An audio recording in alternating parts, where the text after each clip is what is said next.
What's going on, Archivist? Welcome to the Archivist Almanac. I'm your boy Varni, and I've got my boy Panzer. What's up, Panzer?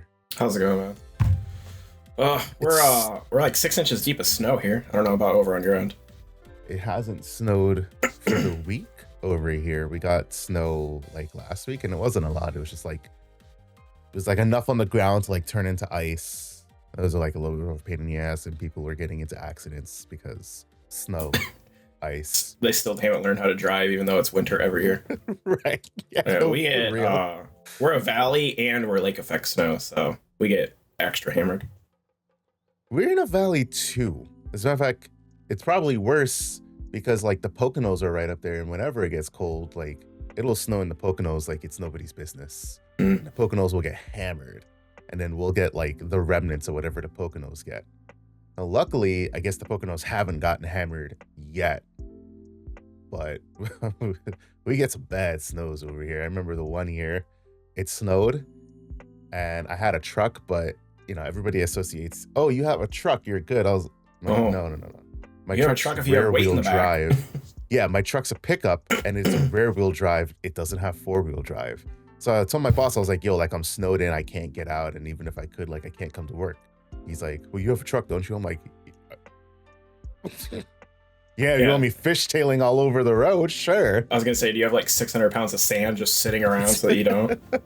Right, like, yeah, it's a yearly problem. And now I have a truck that does have 4-wheel drive, but I still don't drive like I'm an asshole. It always bamboozles me whenever I'm like on the highway and I just see people just like fly by, and whether it's their pickup truck or their SUV or their Jeep, because I'm a Jeep bro and I've got 4-wheel drive, and if you feel offended, you probably should, because that means you're one of them Jeep bros who just think it's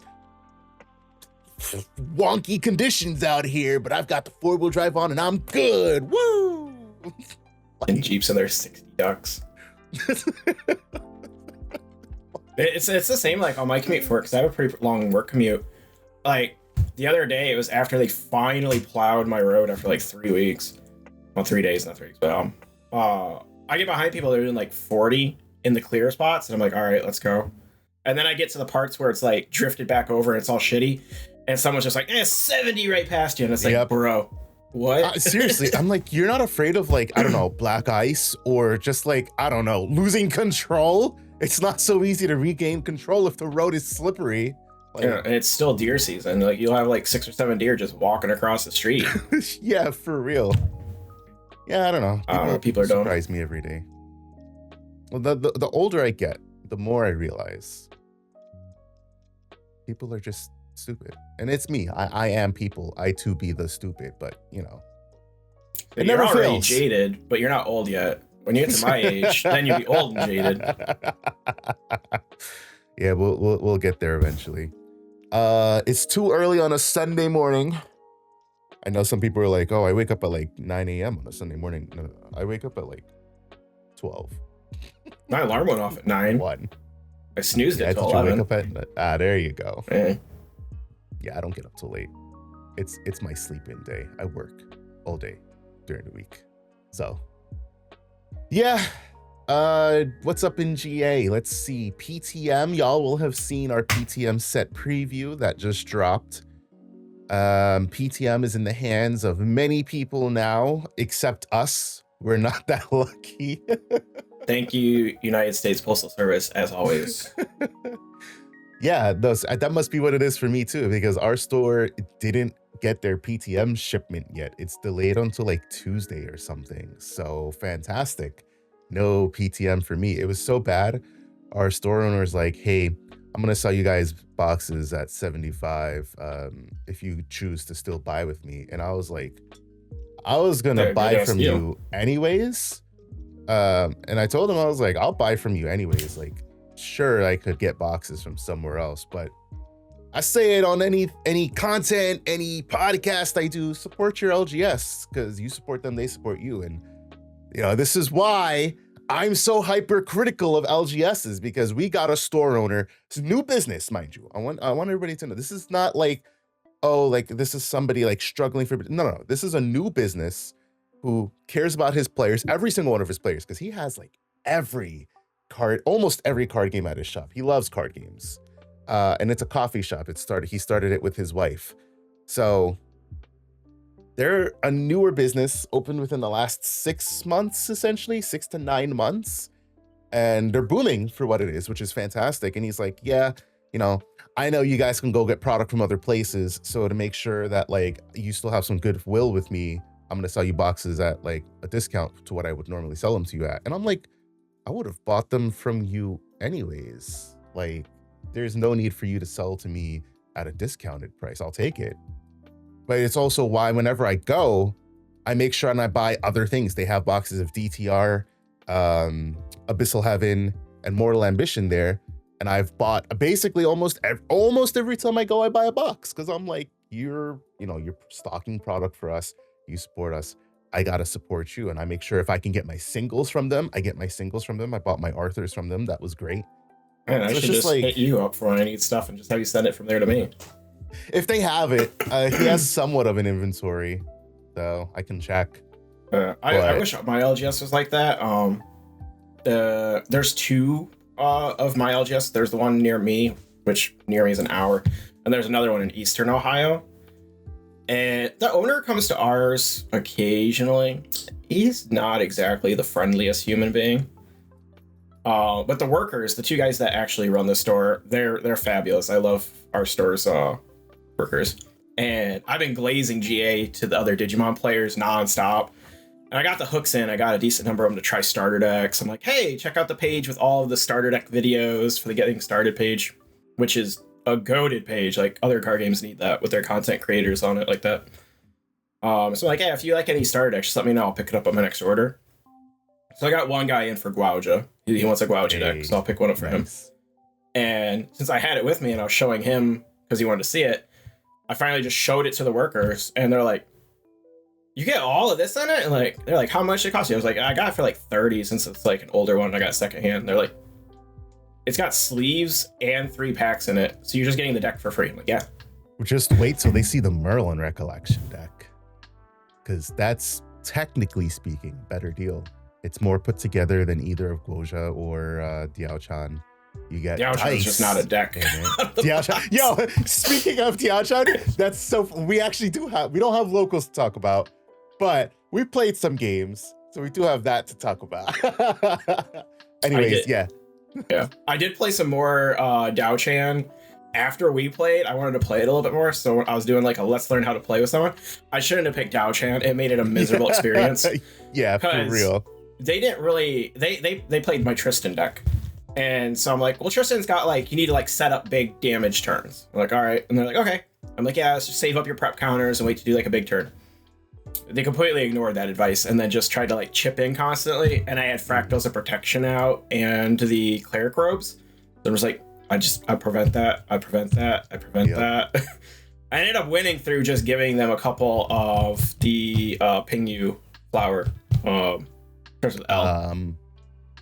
Lacus? Oh gosh, I don't remember. Whatever, that one. I gave him like 2 Bayous and it looked like Heroes, yeah. Yeah. So it took a very, very long time. Yeah. We'll get to talking about Diao-chan and stuff. But yeah, the Merlin Recollection deck is fantastic value for what it is. Just off the sheer fact that now it comes with a set of dice. Because before it's like, all right, cool. Like you get your deck, you get your play sets, you get your sleeves, and you get your packs. But now you also get a set of dice and the price remains the same. So it really is just like pick up and go. Plus, yes, it is better put together than either of the A and B Recollection decks. I think it still stands to reason that the original set of Recollection decks in Tristan and Sylvie were the best ones to come out yet, just by sheer fact of what they do. Especially Sylvie, because it's the one where you can just play your cards. It suffers the least from not getting to level 3. Yeah, exactly. And the other thing is just, I think another big thing is when those decks came out, I want to say that was in like my very off period of GA. I've always kept up with GA. I should probably preface this with that. If you don't know, or if you haven't heard it before, I've basically kept up with GA since it was a Kickstarter game. I didn't kickstart it because I don't believe in kickstarting many things, because Kickstarters can go wrong for one reason or another. And I don't have that sort of indisposable income to say, if this doesn't kick off for whatever reason, I'm okay with losing this amount of money. Realistically, that's the risk you take in kickstarting stuff. That being said, anything that I have kickstarted, I've always had a good experience with. And there's been a few things I kickstarted. But you do need to be worried when you look at Kickstarter things. But that was definitely, I was much younger. I didn't have the time or the money to invest in a Kickstarter, because that was like, I want to say 4 years ago at this point. I didn't have the money to invest in GA at that time, and I do wish that I did, but you know, hindsight's 2020. I've always kept up with the game. I like walked into my one LGS one day and I saw it and I was like, oh, that's right, this is that Kickstarter game. Oh, that's cool. I didn't know they got into stores now.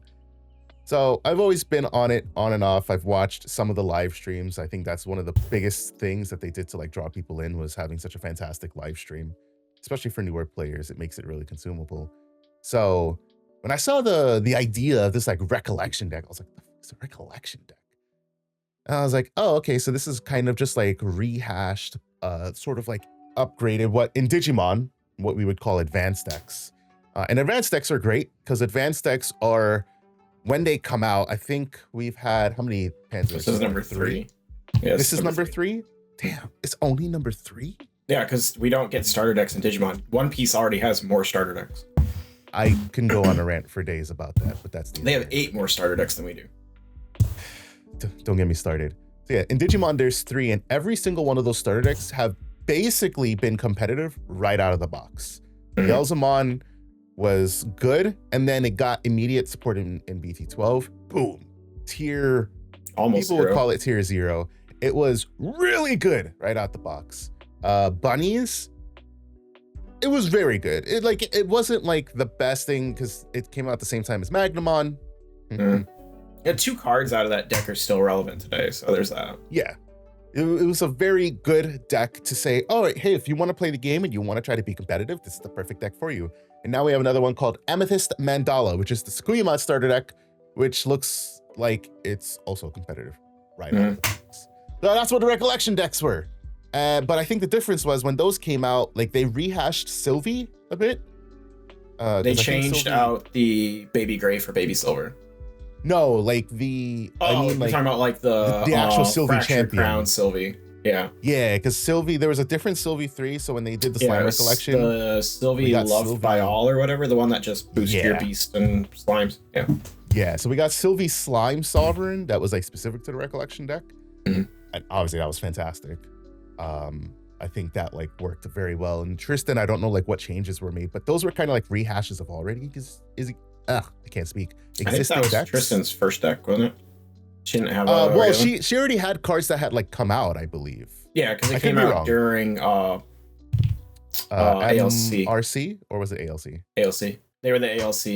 Oh, okay. Maybe it was Mercy. Because ALC was Arasana and Tony. So maybe that's why Sylvie was probably better out the box, because it was already a rehash of what was kind of already done, compared to all these newer decks that are dropping, which are just new concepts right off the bat. You know, Diao-chan, who am I forgetting? Guoja, there we go. And now Merlin, they're all just new concepts being developed. And for what it's worth, like I'm with it. I know a lot of people talk about, and we'll get to this later, there's a Reddit post I want to talk about, not to trash on it. I just want to like discuss some of these points because I think they're great points to talk about. I know some people don't like the sort of like mechanics introduced in the Merlin Recollection deck and playing the Diao-chan Recollection deck. Diao-chan would be so good if they just leaned more into the flowers, because she's in that weird spot where like I want to play reactions, I want to play a bunch of Fantasias, and the flower thing. And I'd love if the Fractals part is definitely fleshed out with Fantasias. Reactions just get printed, so that part handles itself. Please just lean into her actual gimmick, because it'd be so much more fun. I think one of the biggest problems is the fact that she doesn't really do anything generating flowers until she's level 3. Which is a horrible time in terms of game progression to start doing your mechanic. I think she just needs a new 1 and 2 for when you don't want to be the Fantasia Fractals version.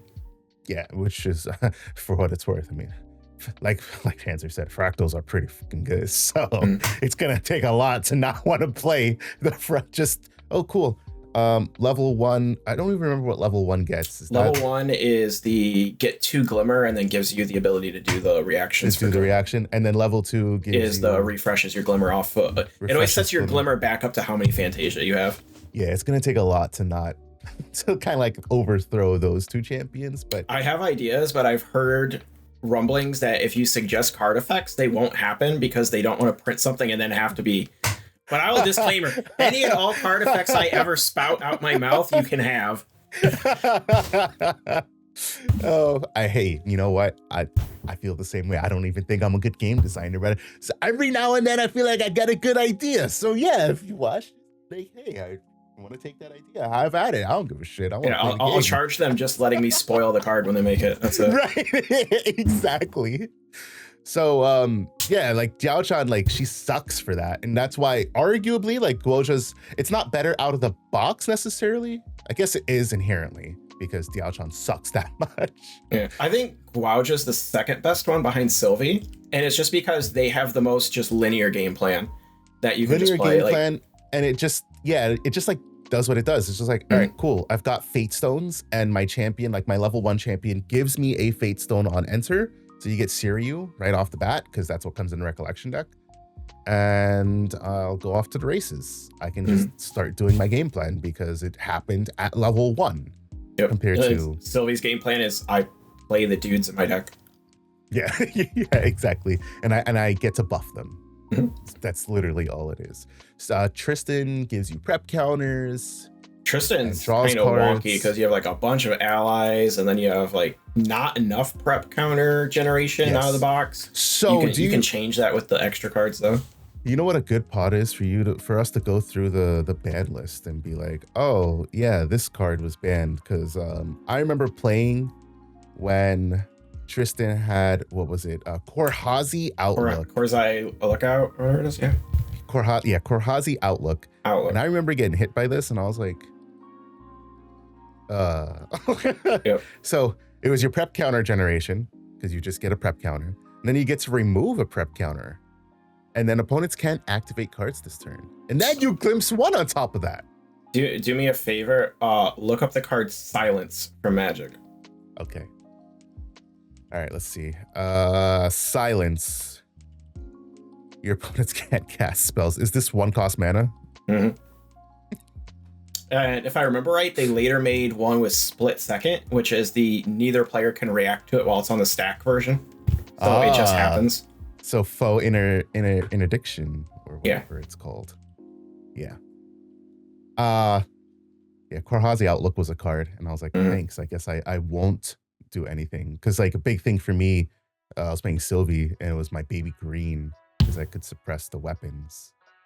And I can't suppress a weapon if I can't play cards during my opponent's turn, and then they just activate the card after the Korhazi Outlook effect. It's like, thanks, bud. I guess I won't play this game.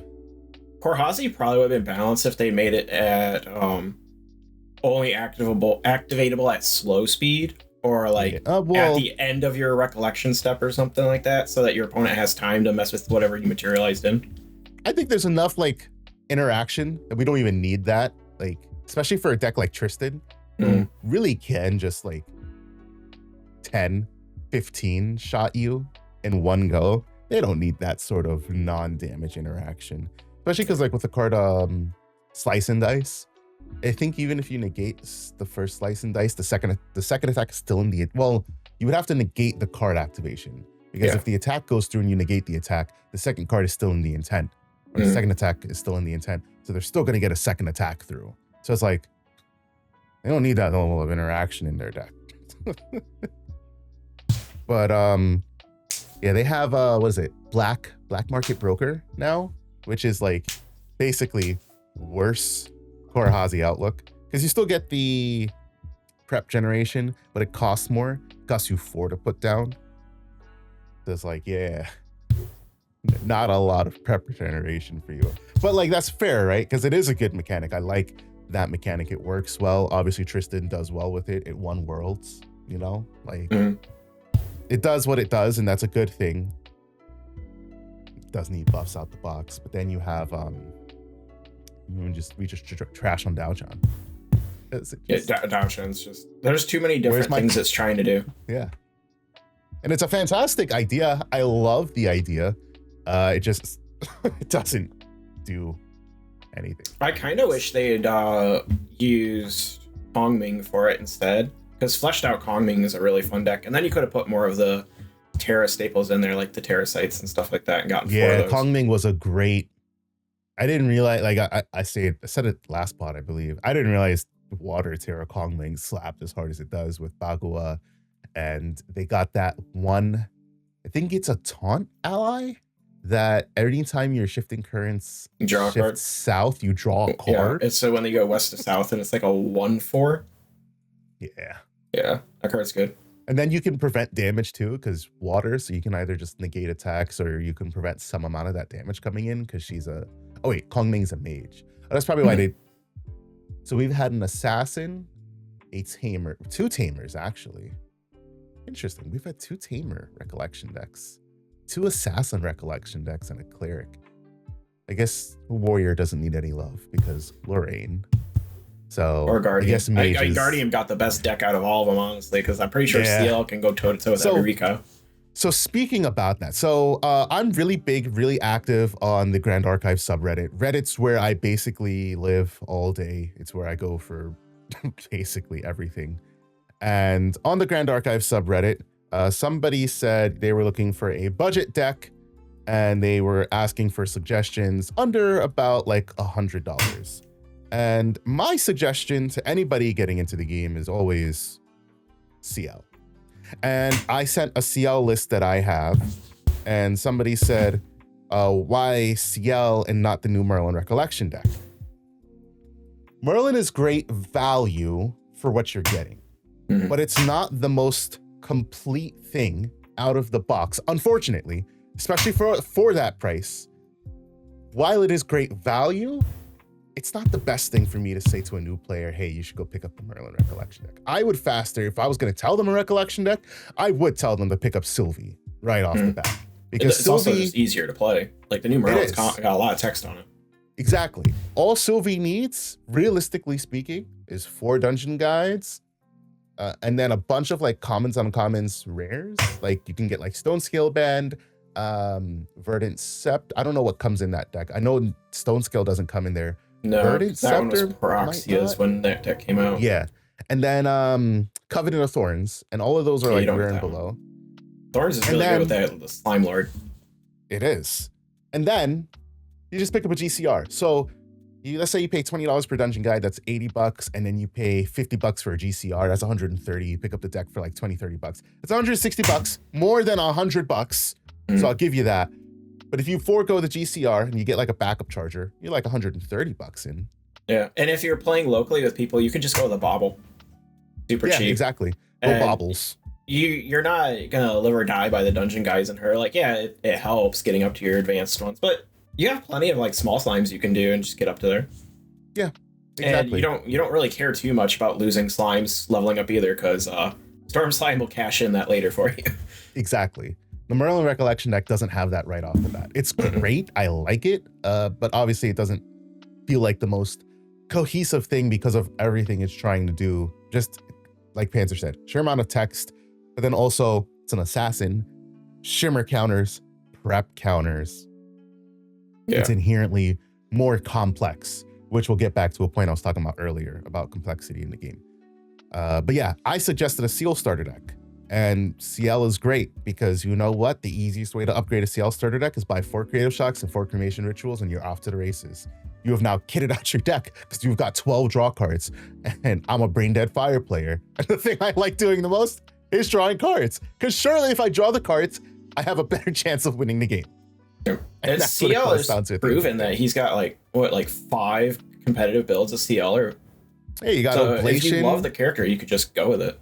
Yeah, you got Oblation. You've got just general CL, like heavy swing shenanigans. You can lean in on a heavy like lifesteal build with Carter's Mad Tea Party and Siphoning Fractals. You can go water CL and mill and then do The big slam in that one blow. too. Yeah. Obsequious Blow, your first card your next turn costs 2 more. There is a win CL because I played against win CL like allies. That one gets a PTM buff too, because I think he got a wind attack in that one too, didn't he? Yeah, he did. So that's 5 right off the bat. Yep. It's super versatile. I love CL, and it's, depending on where you find it at, it's like a $12 starter deck. That is good out the box. So with $12 out of your $100 budget, you're down to $88. I would say you buy 3 dungeon guides. You buy your bulk Creative Shock cremation rituals.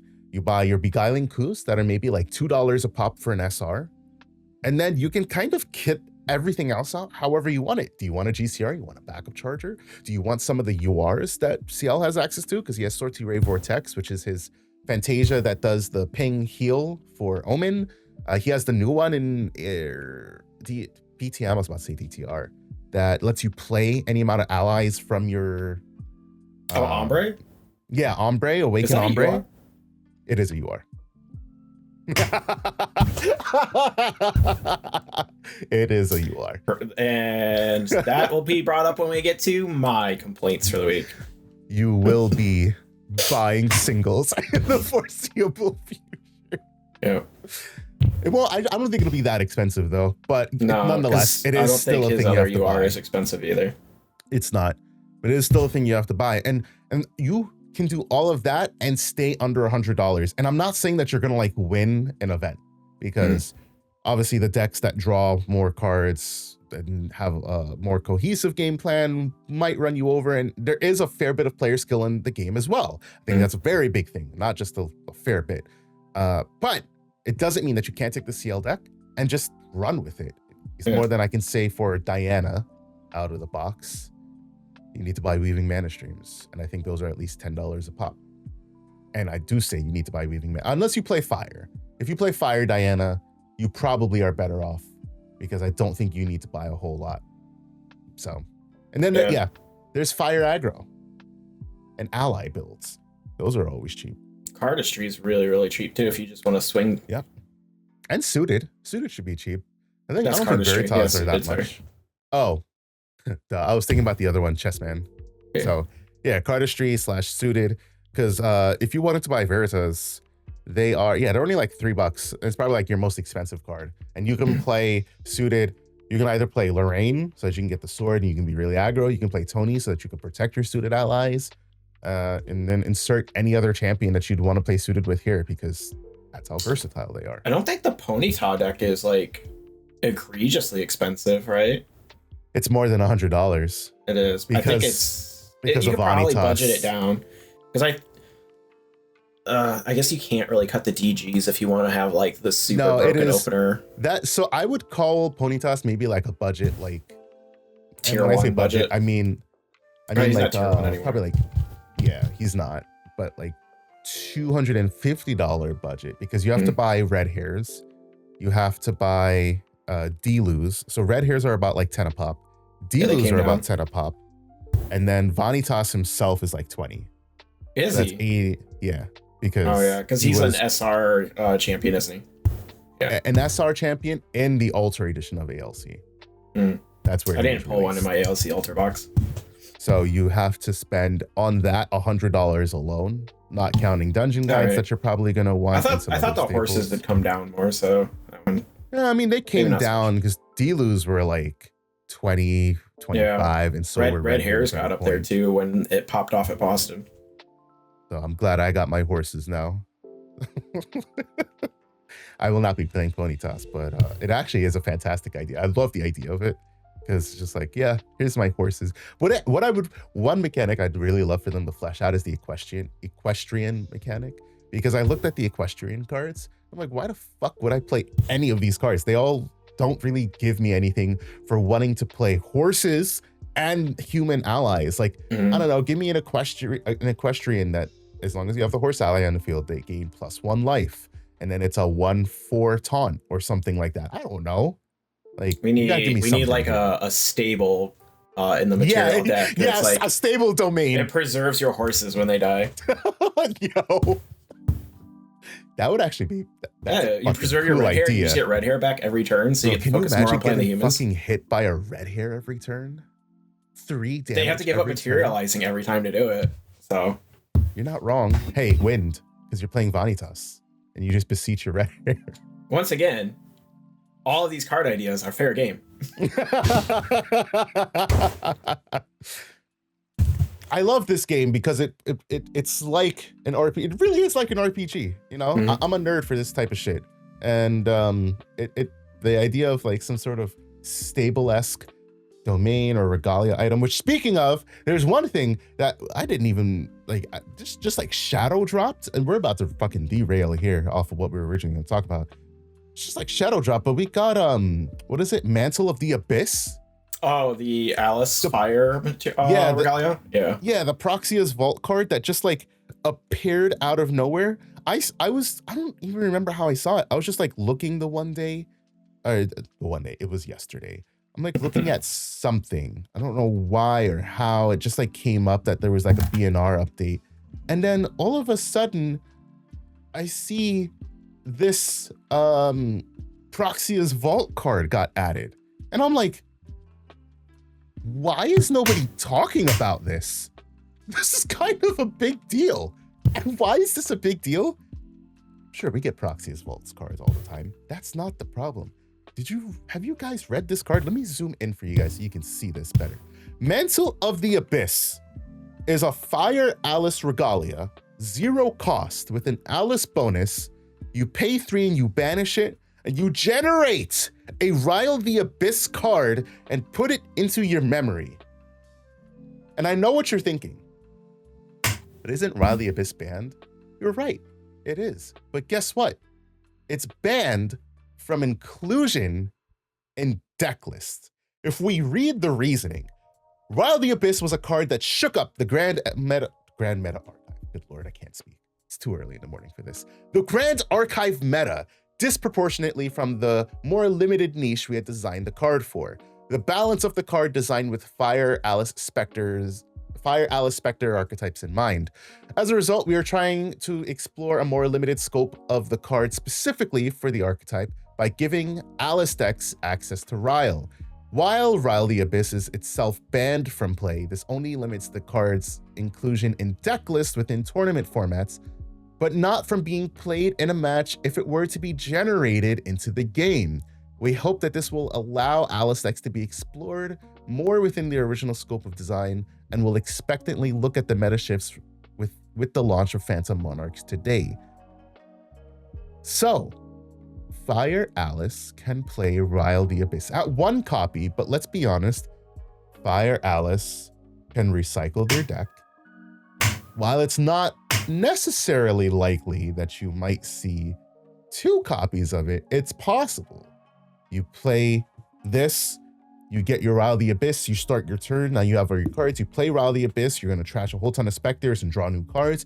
Rile the Abyss is in grave. At the end of your turn, your Phantasmagoria will then bottom deck your grave, and you'll get new cards milled. And over time, if the game's going that long, you might get another Rile the Abyss to draw into. Who knows? And even if you don't go that far, the fact that this thing is still just materialize it, pre-rec, get my Rile, all right, start my turn with a Rile. Like, you're gonna have a hell of a pop-off turn early in a deck that's already a level 2 advanced champion. That's a fact. A level 2 advanced champion that I highly believe that if Rile the Abyss were not banned, Fire Alice would be cracked. Because with the amount of basically like deck recycling they do, I don't think it's unreasonable to believe that they would just have a Rile the Abyss in hand every turn. Mm-hmm. I fear how fast they could get like an OTK Jabberwocky set up. Exactly. That would be insane because of Rile the Abyss. So I do like that they're exploring the idea of giving banned decks back cards that they originally designed them for, but tempering some of the expectation. Because I remember before I saw the PTM reveals, I said, you know what? We should definitely think about how Fire Alice is impacted because they don't have Rile the Abyss. Then I saw the PTM reveals and I'm like, God damn, it's a good thing they don't have Riley Abyss. So I think it would have been banned one way or the other. If it didn't get banned in DTR, I think Fire Alice would have gotten it banned in PTM. But it got banned, which is good. And while it's a powerful card, I'm glad that it's not at 4 for them. I'm glad this is essentially their limit 1 restriction, which is one thing I believe. If there's one gripe that I have, I don't like that every game company thinks that like their ban system is like the best ban system, and they stick so stringently to like their one ban system. If I had to say one was the best, it would be Yu-Gi-Oh, because Yu-Gi-Oh's a 0, 1, 2, 3 limit, which is fantastic because you can limit the power of cards and the consistency of seeing said cards if you limit the amount of copies you can have in a deck. So Regalia items, unfortunately, can only be banned because they're either at 0 or they're at 1. But there are some cards like Ryle. I'm not saying every deck should have access to Ryle, but if it was a deck like Alice, they should probably, I think 1 copy of Ryle for them is perfectly fine. If we're talking about slimes, well, let's be honest. There should be a pair ban so that Sylvie is the only deck that can have access to Baby Gray. Free Baby Gray. Free Baby Gray. Somebody brought up the point that if they free Baby Gray, though, they'd have Baby Gray and Baby Silver, which might be a little bit much. But you know what? It'd be fine. Oh no, Sylvie might creep up to like tier 2. Lost in thought. I think that might be a good kind of one of to have. I'm opposed to one-ofs. Because you don't like sacky one-ofs. No, I don't. Understandable, because we come from the Digimon space where our bans are unlimited, 1 or 0. Yeah.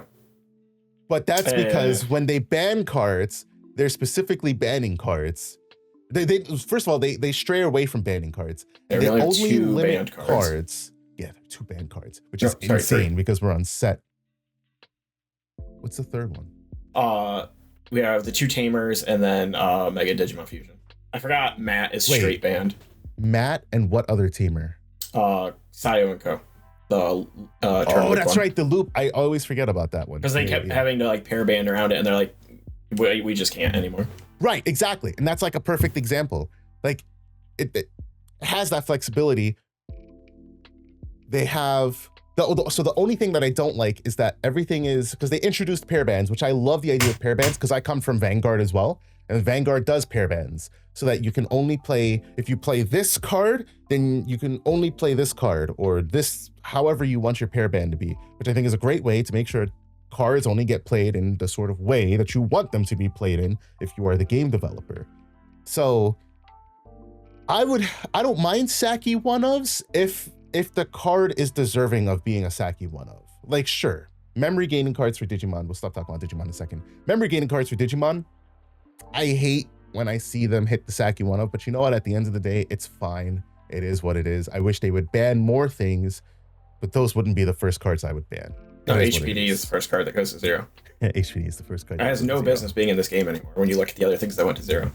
That is a whole fact. So for GA, the idea that cards are either banned or unbanned, like I understand it makes it simple, but I think for like meta health, they could do a lot more where it's just like, maybe we can just let you have 1 copy of this card or 2 copies of this card, and then we'll see how it performs if decks are playing this card, but they have access to it less consistently. Like Dissonant Fractal, ban. I wouldn't even put that card at 1. Because if you find that card in your opening hand, you're cracked. That's a Saki one-of, so you don't need that. But Baby Gray, pair ban. I think Lost in Thought and Ryle, I think those could be one-ofs, just for consistency purposes because they're draw cards. I don't think it's the worst thing to have at 1. It's like limiting Pot of Greed. Here's an idea for Baby Gray. It'd be a reverse pair ban, and you can only use Baby Gray if your deck contains Spirit of Slime. I agree. Yes. That's what I said. And even if you don't want to go Spirit of Slime, then you can just say Sylvie 3. Slime Sovereign. Yep. That's what I think. I don't think there should ever be a one-size-fits-all banning, limiting meta solution to try to fix a meta. I love the idea of proxy as well, and I like the idea of what they do with the categories, but I think there are definitely improvements to be made there. Has there been a game that's done like a reverse pair ban where it's A has to be with B so that you keep think cards locked into each other? it's been a minute, but I'd like to say that that's Vanguard. Because Vanguard, I know for sure they've done, if you have this card, you can't have this card. But I also think they've done it the other way, where this card can only be included if you're playing like this in your ride deck, or I could be wrong. It's been a hot minute since I played Vanguard. This will blow your mind. Okay. Magic had for a time a literally 75 card pairing. So they released, they started making these like ready to play modern decks, kind of. And one of them ended up coinciding with them finally banning Stoneforge Mystic. And it was in that deck. So they're like, all right, if you play this deck exactly how it came out of the box, you could still use Stoneforge Mystic.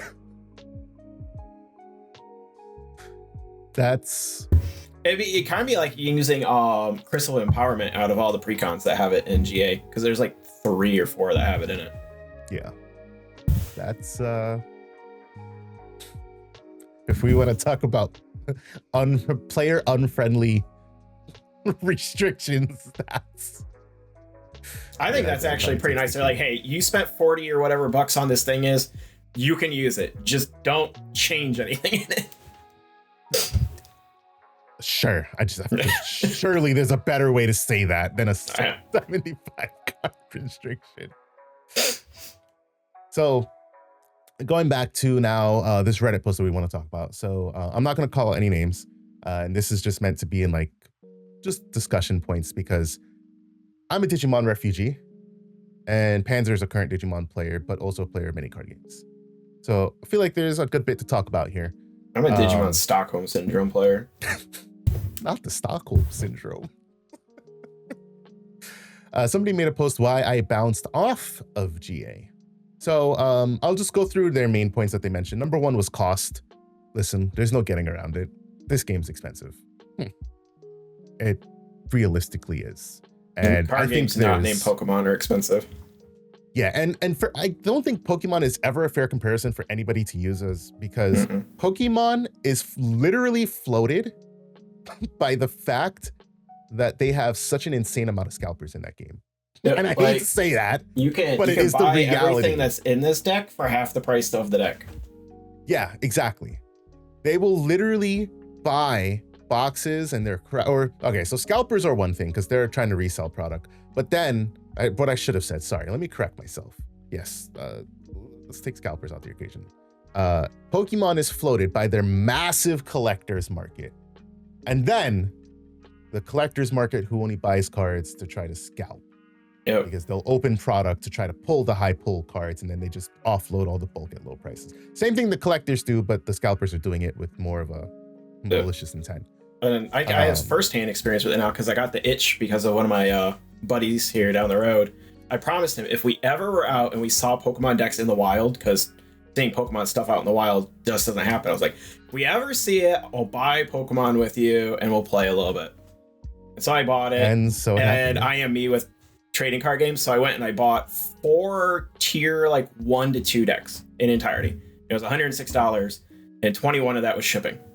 Yep. So I bought literally like 4 tier 1 decks for like 20 bucks a piece. Yep. Because everything's 10 cents. And the other big thing is that because Pokemon has rotation, their cards just don't retain value. Because their cards get rotated out. I think it's basically on like a year and a half. Yeah, from my understanding is, I've got examples, but my camera sucks. There's literally a letter down at the bottom that shows you what block they're in, kind of like Digimon has their block icons, and they just rotate one out in like April. So I think G drops out in April, so H and newer is still good. Yep. So like Pokemon is just inherently cheap because collectors, scalpers, buying opening product, not the sealed scalpers, and then reselling everything that they don't want at lower prices because they don't give a shit. They already pulled their high rarity card and they just want to offload everything. And then rotation also makes things super cheap. Every other card game is, for all intents and purposes, not cheap. You know, Digimon used to be the cheapest card game to play because you could buy like $50 budget decks. 100 until like BT7, I think. Well, no.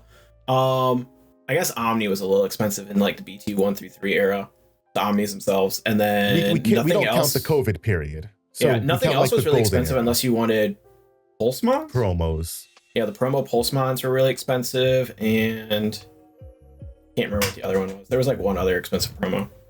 So promos in Digimon are like the most expensive thing because they have a shit way of distributing them, and it's that way in every Bandai card game and every Japanese card game. Yeah, it's so bad. But Digimon now, like, you could probably buy a deck. Honestly, you could probably still clock in at under 100 with like Hoodie. You're not going to be an expensive deck unless you're playing like RK. Yeah, or Lucimon, which is like probably like 400 for base rating, which is still cheaper than like a lot of other games. 4 to 5. I think no, that's wrong. Sorry, because Omni X are like $70. So yeah, they shot back up. If you got Omnis when they were in the like 30 range, you could probably have built Royal Knights for like 200. Now you're probably looking at like 3 to 4. Probably a little bit more because you got more meta stuff to be looking for. Just by share of Omni X, you got Medieval, and then you've got... Well, you don't have to run Medieval. Like the one I qualified for Nats with, I didn't run any. You don't have to. You don't have to. That's the good thing about Hoodiemon being in the format is you're running a bunch of bulk options like Crimson Blaze and Congo, which cost a penny. Yeah, exactly. And then I could use any other game outside of Yu-Gi-Oh! as an example here. So, like, unfortunately, like, I think that's just something that's going to come with the game. But the one gripe that I will say is the pull rates in this game are atrocious. Yes. Ultimate rares, ultra rares, whatever our URs are. Ultra rares. Please. If I buy a case of this game, not only do I have next to no shot of getting a playset of an ultra rare if I need it, I don't even have a chance to maybe get every ultra rare in the set, because there's more than there is in a case. Yeah, I think PTM has 10 different ultra rares. Yeah, if I buy a case of Digimon, I get almost a playset of every secret and everything else in it. If you buy a playset of insert any Bandai card game here. Yeah, I shit on Bandai for a lot, but the one thing I won't shit on them for is product that is generally good for the player to buy. And go ahead, I'll talk about my points later. The last 3 cases I bought, I got full play sets of at least one of the secret rares and then a couple of the other one. And the only set I didn't get full play sets of cards under secret rare was the catch-up sets, where it was 1.5 sets. And I didn't pull 1/4 copy of a rare out of my boxes. That's just bad RNG. Yeah, for real. Didn't have 4 copies of that between 12 boxes. But those sets were wonky because they were literally 1.5 sets crammed into one set. Yeah, for real. GA being 6 boxes to a case with 1 UR per box already feels bad. Now, I know that there was a big thing with FTC where they just explored an entirely different packaging model. You got 24 boxes to a case. Was that what I think? Or 20 boxes? I don't remember. There was more. There was more boxes in their case, and you had a guaranteed CSR. And first of all, I love the idea of guaranteed CSRs because I just love the idea of if I spend $1,000 on this thing, then I'm guaranteed to get this thing. But I also understand that like during that time, everybody cracked their boxes, pulled their CSR, and sold the rest of the dead boxes. I think that's a problem that can be better mitigated by not necessarily guaranteeing 1 CSR per box, but you could get anywhere from 1 to some amount, 1 to 2, 1 to 3 CSRs. The potential of the CUR, and now they have the like PTM has the looking glass sights, and then you also have the curio foils that they released. I think there were better ways to mitigate the idea of a guaranteed CSR per box than just saying, all right, not every case is guaranteed a CSR, but Bandai does the same shit where you're not guaranteed your SP or your 2-star pull per case, and that's fine. The bigger thing is that I know for the collectors, like the secondary market holds a lot of value for the collectors of the card game. This is a game where you have to consider the collectors because the collector market in this game is so fucking insane. Like I've watched some of the videos and I've seen some of the collections that people have, and I'm just like, yeah, damn, I would be upset if I were a collector and a card was released and now like the value of my card went down. I know at the end of the day, you know, games for fun, playing, we play it to enjoy it, yada yada, whatnot and so forth. But you're gonna spend $5,000, you'd like to see it retain some of that value. You don't just go out and buy a 69 Mustang and then let it go to shit, you know what I mean? I'm a bit of a realist since I've been around the block of card games for so long. Your card value is just going to fluctuate. It's going to go up or down. Like you just have to take it in stride, honestly. You might get in your feels if your card value tanks, but literally the company could go like bankrupt and close up because like, I don't know, maybe Joe Blow in accounting committed fraud and the whole company collapses. I don't know. Not Joe Blow. And then your card's worth bupkis. Yes. So very true. But honestly, what I'd like to see is since they are introducing more rarities, which is like the hot thing for every card game to do, they just shove as many new shiny versions of a card in their sets as they can, is just increase the base rarities. Like give us like 2 to 3 URs a box, something. Let people who are chasing their CSRs then have like, oh, everyone wanted CSRs for CL and Diana. If there was 2 to 3 URs in DTR, Looking Glass might be like $40 instead of $120. Because the price of other URs are already trash, right? Yeah, like if we go look at DTR, under $1 URs in half my boxes I bought. For DTR, anything not named Looking Glass is like, I think sub $5. Yeah, I don't think is Cheshire a UR or an SR? I lied to you guys. Anything not named Cheshire Cat or Looking Glass or Merlin. All right, I lied. There's a couple cards. You got Excalibur, you've got Cheshire Cat, you got Looking Glass. Yep, DTR is an outlier. 30, 50, DTR and Heaven are the two that actually have a lot of UR hits, but like it's because of DOA. If you buy DOA, you don't hit DOA. A GCR, you're screwed. Let's not use DOA because that's an old set at this point. A better set to use would be HVN. Yeah, I haven't. It's literally Fate Stone or Bust in that one. Or is that the one Fate Stones came in? Oh, yeah, sorry. you can use AMB. AMB. I opened up AMB. I got what was it? Mooncrest or whatever it's called. The Jin Polar. The Glaive. Yeah, it's like Sunder 30 Moon. cents or something. Yeah. Meanwhile, Art of War is like $30. I don't remember what the other UR is. There's only like 2 URs at AMB that are worth the thing. Yeah, so I'm looking at them now. You've got 3 Visits that has shot up to maybe 30 to $60. You've got Imperial Seal, which is your Divine Relic. That's 21. And then everything else is $5 and below. So realistically speaking, if these URs are going to be 5 and below, like unless you're going to buff up every UR to actually make it worth play, which is kind of a terrible idea if you're only going to give them 1 per box, why not just do 2 to 3 URs per box, like Panzer said? Because then at least if you pull 1 bad UR, you might pull another one that's good. You just pull 2 $5 URs, but it's okay. You only took up a common slot or something. I don't know. Yeah, I'll spoil it. I recorded opening that AMB box, and I opened up my UR in pack 3. And do you know how hard it is to give a damn about the rest of those packs after that? Yep. Like it is a that shame. video is just we're not even gonna. I opened up like $15 worth of cards out of that box, so it was like.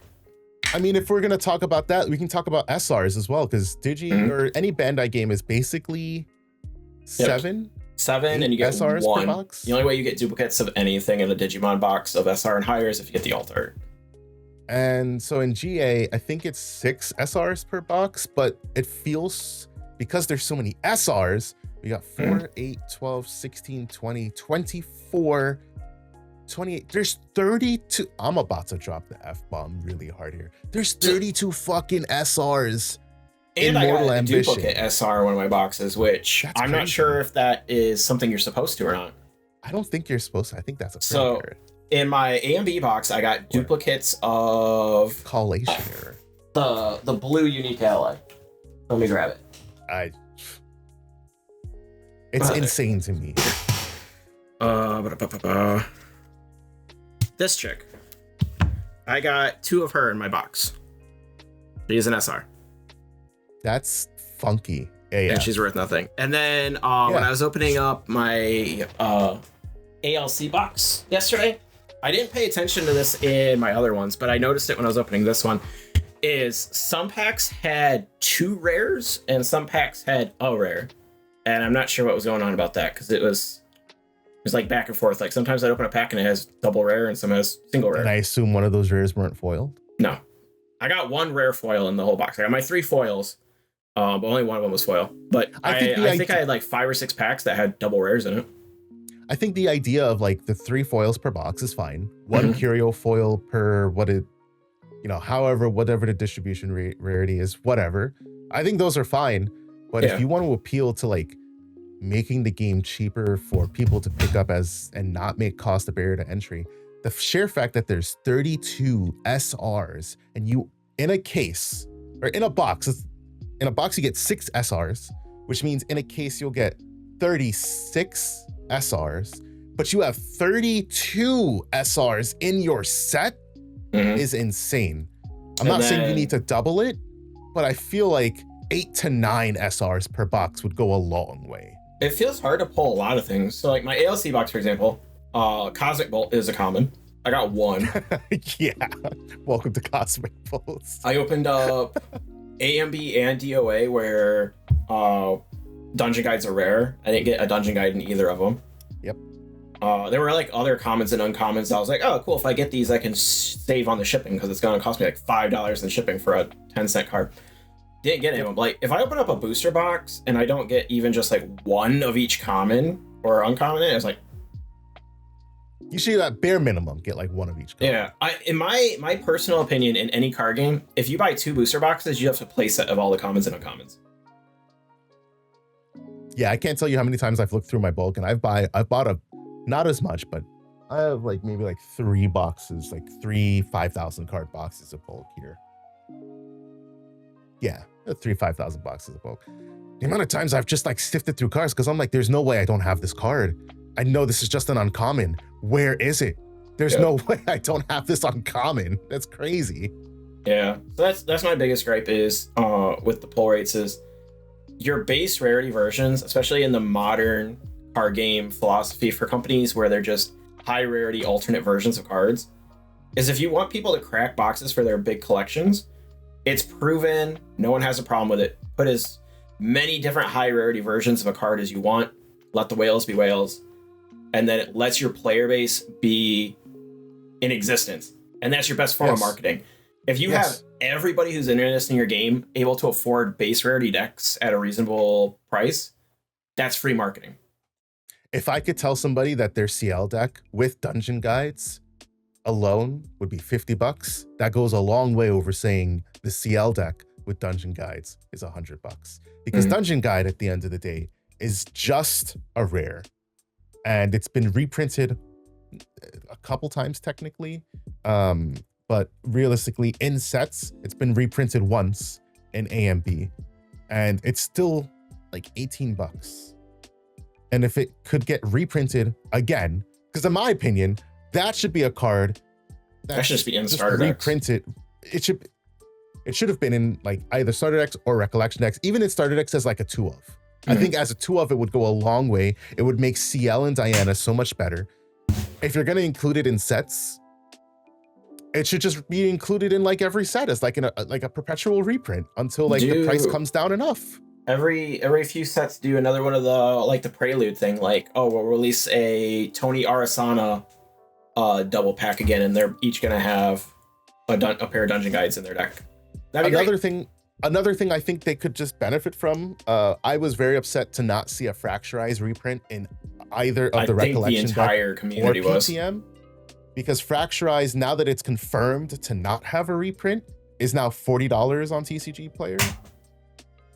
I didn't buy them at 20. And yeah, it was like 20, like 25 for the longest. That's the other worst part about when you know things don't get reprints steadily, is people are like, oh, Moon. Now, like, this is another rare, and this was a rare from FTC. Which doesn't have an altar. And I know that there's been like a statement, I think either like cards from FTC won't be something about either not reprinting. There's something that they won't do with cards from FTC. I don't remember what it was, but even if you're not going to reprint like this exact card in PTM and you can pull a Fracturized in PTM, in my opinion, what you should do, because you're bringing out the Merlin Recollection deck and because PTM is going to be a thing and because Water Merlin is this sort of heavily pushed idea, reprint pack. Just give me a pack. You decide like 5 high value reprints, and in every recollection deck, you get, let's say, one of these packs that includes 2 of 5 cards, or 2 of these packs that includes 1 of 3 cards, or something. I don't know, something like that. So that you're not necessarily tanking the value of the card, but you put an accessible reprint out there. You know, these are the things that's like, if the game is in year 4, I believe they are, like, I think these are things that should be looked at, because it's just going to continue to like be a problem until it reaches like its breaking point, which for some players is already a breaking point, and you're going to lose players, and we're trying to, you know, gain new players. I somehow got Panzer into it, and Panzer's trying to get people into it, but we can't get more people into it if we can't say to them, hey, yeah, you don't need to buy this like $80 playset. If you spend $40 though, you'll be good. You can just play with this and have a good time. Money is king in your card game. Like, if people are already invested into another card game if they're a card game player. So now you have sunk cost. You have to talk them into putting money into something they're not already invested in elsewhere.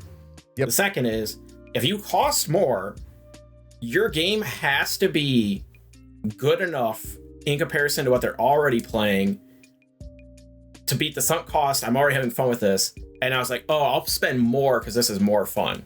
Yeah. And that is a really, really big ask.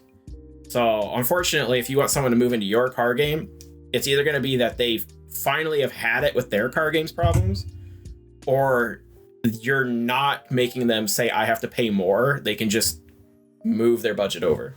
Which is why so many players switch to Digimon, because they're like, Digimon is so much cheaper than Yu-Gi-Oh! It's so much cheaper than Magic. It's so much cheaper than insert card game here. And it looks fun. Not anymore. Why wouldn't I jump into it? Yeah, not anymore. Exactly. Yeah. Now and it's turning Digimon into has kind of reached its peak. Digimon has become Yu-Gi-Oh! Everyone was a Yu-Gi-Oh! Refugee, and they're like, I don't want to play it. The game's do it, yada, yada, yada. It's broken. Digimon has kind of gotten into that. Our resource system is just a suggestion. Our decks are expensive. It used to be like I liked when the game was like, if my opponent bricks, I can maybe just kill them on turn 4. Like, you can goldfish a turn 4 game. Now you can kill your opponent on turn 2 to 4, even if they're playing the game. And I don't like that. It just doesn't let the more skilled player at the table consistently prove they're the more skilled player at the table. Because you can just absolutely, you can just die. Fucking lootly. I could have a whole separate rant on that, but that's for a different podcast. Wink, this is where GA is good, which we'll move into in a later point in this post, but most of the time you can be the better player at the table of GA with the way the game moves. Yeah, except for some matchups. I want to preface this post, we're talking about the rest of this post with, I am not the best player in the world, obviously. I also don't think I'm a bad card game player.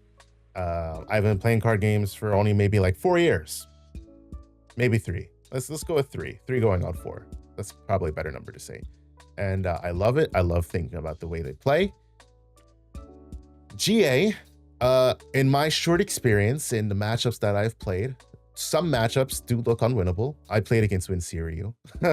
Trust me. Hold on, I gotta read the point. Look, guys, this deck is just bullshit. It just is.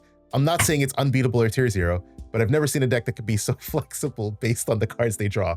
They can level 3 rush you, ally tempo you, card draw out value, arcane blast OTK you, innervate agility, and free level 3 outlast you, and also use a material deck card to reload after running low on resources. Listen, I played against a Winsiryu when I was playing Ryle, okay? Let's put that out there. I was too playing Ryle, and I was also drawing the cards.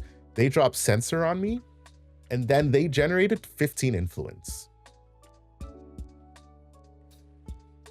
I haven't played against it, but Yeah. I didn't even, the worst part was like I asked him how many cards was in hand at one point, and he was just like, yeah, it's like, I don't know, some number over 10, and I was just like, you're wind. How the fuck are you drawing cards like that? Huh? So yeah. Was this the Dark Knight player from Latham? Like, what the fuck are we doing? Just... I don't know. It was insane. My hand. I've seen it. Like, it was basically just like Windmill Engineer, Ace and Protector. Windmill Engineer, Reclaim. Windmill Engineer, Ace are and they Protector again. Just dropping the same windmill over and over again? Yeah, and then they drop a second windmill, and then you're just like, holy shit, there's 2 windmills. This Holy is shit, that why I counts. wish Byakuo was a once per turn suppress, so I could just keep Yeah. suppressing my windmill engineer. Yeah, that does suck. Let's not talk about that. That's for a future pod. That's for a future pod. I'll bring it so up every chance I get. Win Serial, I get it. Trust me, I do. But in terms of like other polarizing matchups, I know some decks just feel like unfair. Mhm. Merlin can feel unfair for a lot of decks like Merlin Kingslayer. But I don't necessarily think it's a problem with like the matchup per se. For most decks. Like Tony. I love Tony. I've been playing a lot of Tony. Sorry, Arisana enjoys. I would play a lot of Arisana, but like the reason I don't is because I know that I would just murk everybody at locals with it. So I don't want to play Arisana because it just feels so unfair. So I choose not to play it at locals, but I'll play Tony because Tony, they have a better chance of winning essentially. Because I'm just that kind of stupid, dirty, like control player. You can't win. You either murk everyone and they're like, this is a bullshit deck. Or you play control and like, this is a bullshit deck. And you're like, yeah, no, that's so unless I just play a deck exactly that loses, okay. Yeah, that's exactly how it is. So that's why I play Tony, but I've been playing a lot of Tony, and Tony's fun, but you can see the design flaws in Tony's level 3 or just Tony's lineage, which is just the sheer fact that like, number one, he feels so disjointed for being an ALC champion, for being any champion for that matter. Because you have his level 1, he gains taunt. Okay, I get that. But then you have his level 2 where he gains the power buff for his next attack. And there's like the same problem as Jin in that respect. Where it's like, how am I supposed Allies to get a free and then attack suddenly if I not don't? allies. Yeah, allies and suddenly not allies. And how am I supposed to get this weapon if I'm not necessarily playing something that gives me a free weapon? Like, sure, I could get reciprocity, but that's a 1-cost materialization. Not necessarily paying 1 for this reciprocity. That also is supposed to serve me my domain upkeep cost just so I can swing in for 4 unless I absolutely need to. I feel like Tony 1 was there just to be with the foster mechanic in the set. Like that's like the Probably. only Yeah, that reason makes I can think sense. it exists. That makes sense. And then you get to Tony 3, which is great. Takes 3 turns to do, and you don't get benefit from dungeon guiding. Which makes it so, because like obviously you'd want to go Academy Guide. Good luck protecting your Academy Guide so you get to level 3. I did find a card for you and Tony. Speaking of leveling up in it, it's from ALC, I believe. Okay. And it's when your champion levels up, Yes. you can Bottom flip 2 a card. cards. Yeah. And I thought that would actually be good for your build because that would be a way to get your Gloamspire back in your deck if you happen to actually draw it. So I was running that in my non-fire build just for that reason, if I would run into that. But then the problem becomes like, I don't necessarily, like if I pull it later, it's a dead card, blah, blah, blah. You know, if it said like bottom 2, recover 2.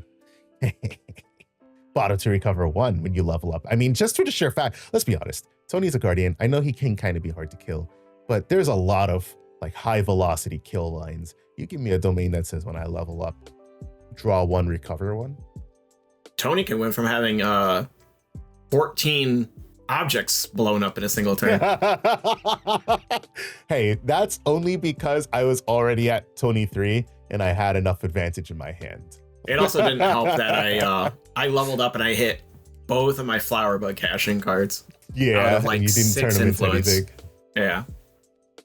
Yeah, Tony's a lot of fun, and it doesn't feel like. And I haven't played like all these meta builds. Let's preface with that. Nor have I played against a lot of meta builds, and I know I'd probably get run over by like fire aggro. But like, I also expect that if I'm not playing Lorraine, that's why I've played Lorraine for the longest time, because Lorraine has the fairest matchup spread, in my opinion, into everything because of Clarence. She can be an aggro level 3 deck that can pivot into being a mid-range sort of deck. And that's why I like her. But when I play Tony, if like I do plan to take Tony to some big event, and I know that there are just some matchups that I'm just not guaranteed to win. But I do think that there are other matchups I could potentially win. It just depends on the heart of the cards at the end of the day. But I don't know. I'm not like the most like I haven't played like all these sort of matches to have like all this sort of information. So, you know, I'll preface with that. But that's how I feel in the game. I don't feel like most things are unwinnable. Complexity creep. We can talk about that because we were talking about the Merlin Recollection deck. Merlin has a lot of text on it. Merlin, I'm not gonna lie, it took me like 2 or 3 times rereading the Fractured Memories Mastery to really understand what it was supposed to try to be doing. I was gonna grab one of these starter deck boxes, but they're all in the cabinet. They do have a complexity star system on them for how hard the deck is, which Magic used to do back in the day, where it said it was like easy, advanced, or whatever for like just regular starters. Because they used to do like when a set came out, they do like 3 or 4 starter decks of the different things in the set, and some of them would just be like, "Hey, this one's a bit harder to play than the other ones." Yeah, because I think Arasana's like Kongming's like a 5-star, which Kongming definitely is, because it's. But the cool thing about Kongming is it's very simple in terms of its mechanic. Mm-hmm. You just have the big brain. What you do with it. Absolutely. Merlin is 5-star just for understanding. First, you have to understand how everything's going to work, and then you've got a big brain how you're going to make everything work. Merlin is a deck that really needs to do what I said all the other ones I bought was, and come with a actual like glossary printout, like old school Yu-Gi-Oh! Way back in Yugi versus Kaiba starter decks. It came with a little printout of what you need to know, because the quick start guide is good for actually setting up a game and playing, but you're not going to know what half of your card's text means. Yeah. Because if you play the deck and you don't draw the one that has reminder text printed on it, yes. Like I played Diana and I drew a card that said distant, and I'm like, I don't know what that means. And then I later draw a card that actually has distance reminder text on it. I'm like, okay, now I know what this card I saw 3 turns ago does. Realistically speaking, every card that comes in a starter deck should have the reminder text printed on it. That's my opinion. Especially because they're meant to target new players. They should all have reminder text on it. But then the set cards, okay, fine, they don't. Like, especially because some of the cards get reprinted in the main set. Those cards are fine to reprint without the reminder text. But, you know, that's definitely a big thing for trying to bring and explain to new players. Like, I think about what I keep in my deck box to give a new player to try to explain to them how the game works. And I've settled on basically like my Fire Lorraine allies build, which isn't like meta. It's just how I like to play. I like playing Sansas, Banner Knights, Weapon Masters, and Lancelots. So that's what my allies build is. And it has enough that it can teach players a little bit of everything. Leveling up, because I do go to Lorraine too. Why you should level up into level 2. Obviously no advanced element stuff. I have a CL deck for that purpose. So those are like my 2 like more beginner, or I handed somebody actually my CL, my leveled up air quote CL starter deck to play, which is basically Creative Shock Cremation Ritual, Siphoning Fractals, and I have Carters, so they're running Carters. And he was playing his starter deck version, and I mollywopped him with Tony. So then I handed him my CL deck, and I was like, here, try this instead. And he was like, oh my goodness, I like this so much better. And I'm like, as you should. Because like, this is how it should feel a bit more cohesive out of the box. I think for it being a starter deck, I know the intention is that like you want to like upgrade things like buying from sets, but like, let's be honest, you could throw Cremation Rituals in there. Like, so, especially because what it is. With all the teaching of people around me to try and get them hooked on it, I kind of start to resonate with an episode from Vanguard. Did you ever watch any of the Divines series? No. So the pro tag for that one, when he starts off, he learns to play the game, and they do it with just like an all vanilla learn to play game where it's just my number, your number. And he's like, all right, now I want to play the game with cards with skills on them. And it's kind of like that where like, I would honestly start to the point where I teach someone like, all right, you understand the basic turn structure and rules of the game. Yep. Just give me back that, and here's a real deck. Exactly. So that they can play something that functions cohesively. Because the starter decks, while really good, are still just that level of clunky enough where like when I'm trying to teach someone and they just have a handful of cards that don't tell them what the idea of their deck is. Yeah. Which is kind of why CL worked as a starter deck, because like you could just play like, oh, this 1/1 gets +1/+1 for every omen I have. Okay. Yeah, and you start doing it from level 1. It's not something that kicks in when you get to level 3. Daochan. Yeah, Daochan 1 and 2 make a bunch of sense, and then Daochan 3 just muddies up the deck. That's what I like about Merlin, because their mechanic kicks in from the rip. You get your fractured memories, and same with like, Alice. obviously you'd want to get to level 3, but I think there's enough. I don't remember all the cards off the top of my head, but I think you can play the deck without having to go Crux, because there are things that you can do with your was it Shimmer counters? Glimmer? Sheen. No, it's Shimmer. Shimmer Sheen. is Daochan. Shimmer, Glimmer, Sheen. Tomato to their counter mechanic. Yeah, the Sheen counters that you might not need to go to Merlin 3. I don't recall. But it is nice that it starts taking effect from the time you go into Merlin 1. There are definitely champions that are much more onboarding friendly than others, where you can sit down and be like, all right, I get the idea of this. Like, the list that aren't is probably shorter. Like, the Dianas probably aren't as new player friendly to try and wrap your head around what your game plan is. Tony and Jin don't make any sense from their lower levels, but their end games are really cool. Yeah. Arisana is probably on the fence. And then everyone else I'd say is pretty much okay, because like even Daochan's fine until level 3, because you could almost play Daochan without your level 3 and probably the deck would make more sense to a player. Absolutely. And then Rai is old school. Rai really makes sense. You're like, he's a mage. Like, he just plays and reads mage all the way up his line. It makes sense to a person. Absolutely. Yeah. Does my card say mage spell, mage action, mage reaction? All right, cool. Yeah, level 1 right away is enlighten counters. You're like, what are these? You'll make a bunch of them. You'll draw cards. Like, okay. Yeah. Makes sense. Draw a card is good in card game. And speaking about like champions, the other point they mentioned here was parasitic design, which is, this one's a funny one to me.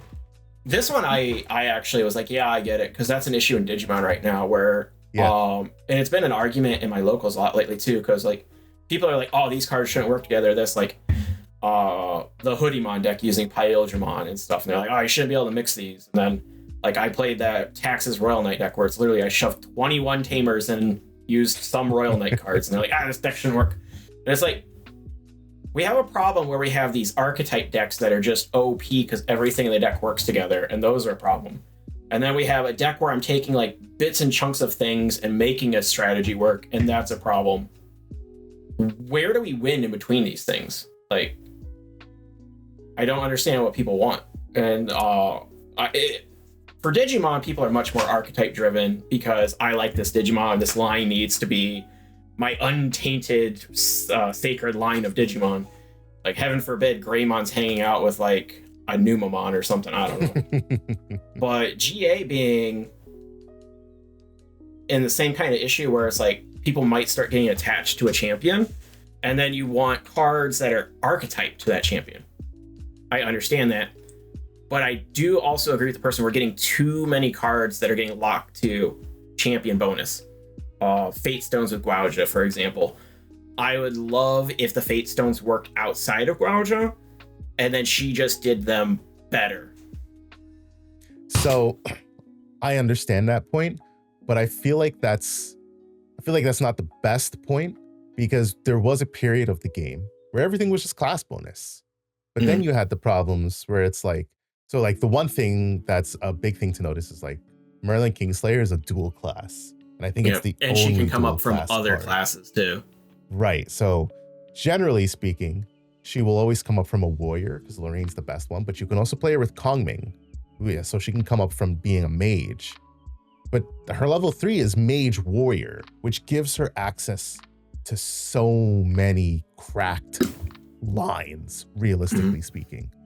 The fact that she can sudden steal you because class bonus for, let's say, 8, and then drop a fireball on you for another 8 is crazy. And I like that, but I also recognize that's why there's no other dual champions in the game. Because that's such a like design, probably a design no-no, realistically speaking. That would be something reserved for, I don't know, it'd have to be something like super special to even encroach on being a dual class. And I think if you look at like Alice, the Dark Alice, she's anomaly classed. So they did that because you can tell that if she was cleric classed like the other ones, the amount of cleric cards that she would have access to, it's insane.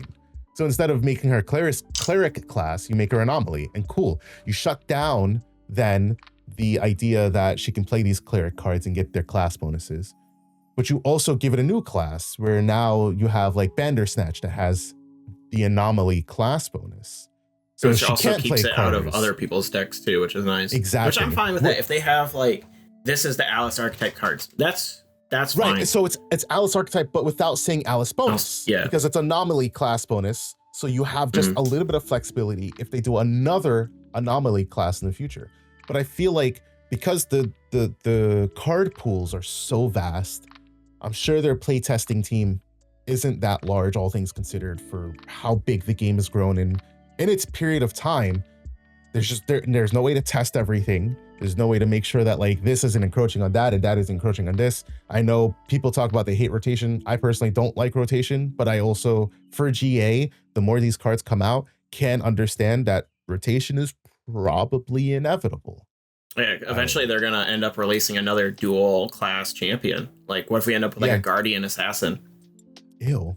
Yeah. Like, yeah, ew. Yeah, so, when like, we start shadow striking with like big chunky swords, like, no. Bro, that'd be insane. Yeah. Okay, I wouldn't be opposed to seeing more like element bonus and then putting it on norm cards. Absolutely. Like, let's say you have a card that's like does a thing and then element bonus fire. So if you're also a fire person, you get a little extra. But maybe the other part of the card's good enough you don't play it in a fire deck. Yeah. Stuff like that. Or just make advanced elements worth more and start just shoving out more level 2 advanced so that we can use our whole deck sooner. I think advanced elements, I think a lot of the cards, I think more of the cards now are worth it because like Umbra, for example, I think Umbra's probably the most versatile advanced element because I think Umbra has the most cards out of advanced element now too. Probably because it has CL, Diana, and now Alice. Yeah, I think that's all of our Umbra champions. So a lot of the other ones are like Neos is 1 person. Yep. Astra is 2 now. Crux Arcane is 2, still technically but it's 1 been 2 person from day 1. Yeah, Arcane is just Rai. Terra's 3, but I don't really count Sylvie as a Terra. Yeah, not anymore. So it's like, I think they do great things, like especially like if you look at Kongming, for example, I think that does great things. But like obviously Kongming needs more than just like Bagua. But for Tony, Atmos is a card. Clockwork Amalgam, Hector, those are all cards. But it just needs to be worth it to get up to 3 because you have CL, who is really just like that. Like the parallels are right there. It's Tony and it's CL. Tony was the first Guardian, and now here's CL. And because I played a match against CL, and CL was just doing my things better than me because he could do it faster, he can do it harder. The only reason I was able to win is if I get into my level 3. I don't care about any of my effects outside of the fact that I can drop at armor type Atmos Ares, and then just say, cool, whatever you do, CL, redirect. Unless you drop a Carter on me, I don't care. I'd like to see a world where we move more into level 2s with advance for a few reasons. One, it lets you use more of your deck early, which is good. You're not beholden to Dungeon Guide, and there's a lot of effects in the game that actually are when you level up, get a thing, so it incentivizes leveling up more. It'll make more of a personal choice if you are a level up deck or not, because you're giving up your advanced element at level 2 instead of going all the way to 3. So if you're a level 1 deck and you're all in on level 1 for some reason, that would mean a bit more. And then also, if you start pushing these things down to the lower levels, the deck identity starts to shine a little sooner too, so people can get the idea of a deck, latch onto it, and like it more. And it makes it easier to be like, hey, look at this really cool deck. Here's what you get to do, but you get to do it before like turn 8. I feel like level 2 advanced element champions are really scary. Like Alice, some of the elements are definitely like Neos on level 2 would be terrifying, but Neos on level 2 would be insane because Neos on level 2 means that I already run a heavy Neos package in Tony because I run like 20 some Neos cards. So if I was a Neos level 2 champion, I can go even heavier because there's other Neos things I would love to play that I don't. And now I can just drop Ares on turn. What could effectively be if I go first and I dungeon guide into my level 2. Let's just say I dungeon guide into my level 2. On my turn 3, I can drop Ares. And then next turn I can Clockwork Amalgamate. And I can just keep doing that. And now not only do I have defense, I can also smack you because I clockworked, and I should have now 4 shields. I can just smack you for 5 every every And you get access to Neo's site, which is one of the best sites in my opinion. And then the other draw 2, which name I forget, like augmentation or something like that. Oh, I know which one you're talking about. Yeah, it draws 2 if your influence is like 5 or less, I think. Yeah. That's why I don't necessarily think level 2 advanced element champions are the way to go. I like the idea of like 1 or 2 of them, the same way I like the idea of 1 or 2 dual class champions. But there just needs to be more incentive to go into level 3 in the first place. And I think CL does a fantastic job because level 1, you get the mastery. The mastery gives you bonuses. Level 2 lets you cycle cards, which is super important and underrated, to just be able to cycle cards, because you're putting cards in grave that you're going to then omen later, so they're not just dead cards to you. And then you go into your level 3 and you start to do your Umbra things. Diana's sort of the same way, because Diana's level 1 gives you an Ether Wing weapon. Diana's level 2 lets you load 2 things from your grave. Yeah. 1 or 2 things. Yeah, and free then weapon, level free 3, load, and then free big weapon. Yeah, and then level 3 just lets you do Astra things. The thing is with Diana 3 is I feel like people don't think there's enough payoff for it right now, which is probably, I say that because I don't know. But then now Diana has their new unique ally, that's Astra element. So, but I think it's also distortion. It's an advanced element distortion. It's for Umbra Diana though. But you could play it still because it's still like a you can still boots it 3. Yeah, it still gets distant. Which is pretty good. So like that's good champion design. Lorraine, the reason Lorraine is still good is because level 1 gives you weapon. Level 2 gives you, if you don't have interaction for this ability, I'm drawing cards. And then level 3 is Crux. The alternative I could go for if they don't start pushing advanced elements down the line more is do more actual base element champions and flesh them out, like Nico's, Firehawk, Polcocks, and stuff like that, so we can have some dual element decks. So you can have some really interesting design. And then you could just push the advanced element cards to be a little stronger. Like, if Neos is only ever going to be a level 3, make some real banger Neos cards, because you need to really feel the payoff when you hit level 3. That's how I feel. Like, the entire reason I even want to... The only reason I care to play Tony is because Ares is busted and such a fantastic card. It's a fucking 1/5 ally, I believe, and that scales based on your shields, which you can copy and make more. So it's offensive and it's defensive all at the same time. It literally, if I see Ares, like, sure, I'll bottom deck it, like if it's in my opening hand, in hopes that I can draw another one because I play what's it called, Chamber of Reflections, to shuffle my deck. So hoping that I draw into another one, because most of my matchups I'm basically winning based on if I drop my defensive shield on the field or not. And to me, like, that's a great payoff for playing Neos. Neos has some of the, arguably speaking, I think Neos has some of the best advanced element cards in the game. It really does. Crux is alive because of Ghosts, so let's be realistic. No advanced element card is better than 2-drop replace me, and I'm a 3/4. They also have the Deer. But the Deer is locked to Merlin. True. So Ghost is abusable in any Crux champion because it's no class bonus, which is why I was talking about parasitic design. Crux or Ghost is not locked to Warrior. If it was class bonus Warrior, people wouldn't be afraid of abusing Mercenary's Blade with this new Assassin Merlin, because you can just get away with Mercenary's Blade and Ghost of Pen.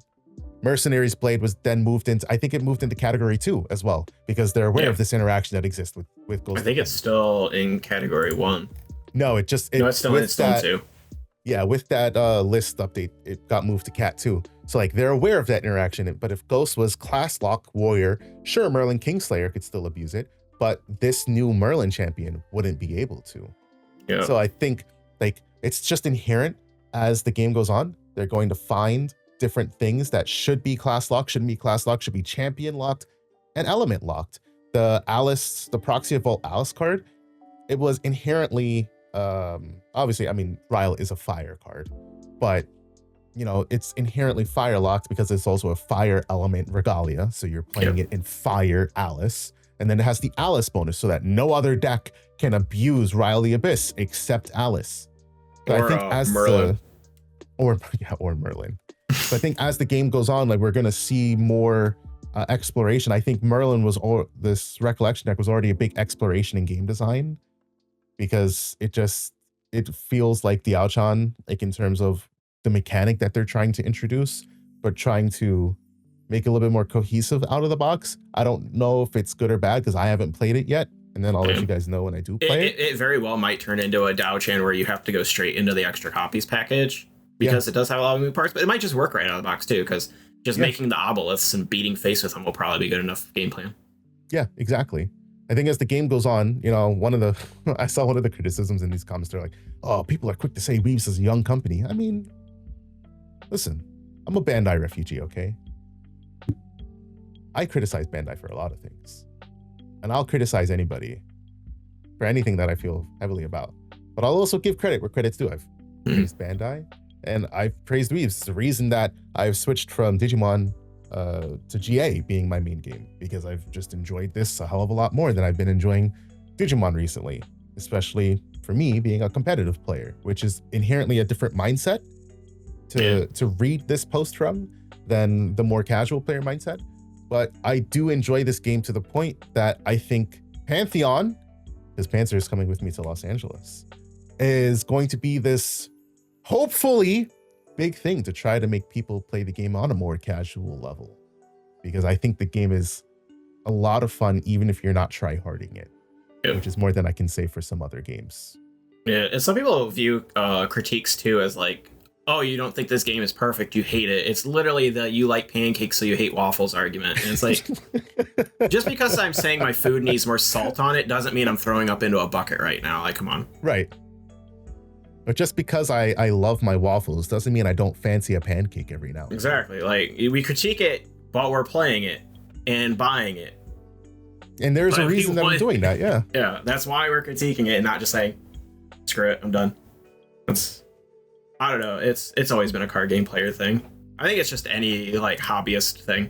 Some people get very defensive on critiques because I think that one falls into like the sunk cost thing. When other people start critiquing the thing that they've heavily invested in, it makes them feel bad about what they've invested in. And it's for sure. Calm down. Yeah, exactly. Yeah. So as a content creator, my parting comment, because I read that comment that said, fun game, but once you want to discuss what's wrong, or some content creators are saying you're negative, and if the criticism is solid, they turn into, but the company is young. I wonder how many years they'll be a young company. Realistically speaking, a young company can be young for as many years as it takes them to grow. That's why some businesses go out of business, because they stay in the young company mentality. They don't grow. Yeah. Right? A young company is very subjective, because there's companies in the world that are hundreds of years old. Yeah. And then there's major ones like, you might think like eBay and Amazon are old ass companies. No, they existed post-internet. Yeah. Like that's that crazy. long. So like Riftbound, for example, made by Riot, but they contracted UVS to do a lot of their stuff. UVS is not a fucking young company by any stretch or means of the imagination. And they fucked up big time in Riftbound Set 1 release, which means that Riot inherently fucked up. Not saying that like it's Riot's fault, but it's like the parent bears the sins of the child, so to say. Valve and Artifact is another great example. They brought in Richard Garfield, of all people, the father of card games, and that thing still just ended up having to just get shit canned. It was a fun game, but it was actually just too overly complicated, and it got backlash by the Dota community because they wanted new Dota stuff, and they're like, this isn't my Dota, this is something for someone else, and they couldn't let other people have a thing. So, but that's a whole different can of worms that we don't really care about anymore. So it's like, Weebs is a young company. They are, realistically speaking, objectively like so. 4 or 5 years old. They were a Kickstarter game. There are a bunch of people like me and Panzer who were just like, hey, I kind of want to start a card game. It'd be cool if we did. And so they did. And they got the money to kickstart it. And now they're a business. And now they're trying to grow. And they're going to experience growing pains. One of my favorite YouTube channels, Linus Tech Tips. Literally the epitome of young business. They're not a young business anymore, but that's because they've shown like that growth mentality. But they started in a fucking garage. Because I watched them when they were in the garage. The company I work for, that everyone thinks I work for the mob, our owner was literally doing the entire company, what we do, out of his basement for a few years. The company is a little over 10 years old now. He did the first few years by himself. Then he brought on like 2 people, and then 2 people turned into like 10. And now we have like 20 people that work in my office building. And then we have some employees around the nation. And he grew all of that. And that is a young company, but we're growing painfully. And you experienced the growing pains. Unfortunately, I am experiencing the growing pains. I am benefiting from them, but I am feeling them. So like it comes like, yes, I am going to tell you that Weebs is a young company. And that's because I've also played Bandai games where Bandai is not a young company. No, they fucking Bandai is the other problem. They're an old stubborn company.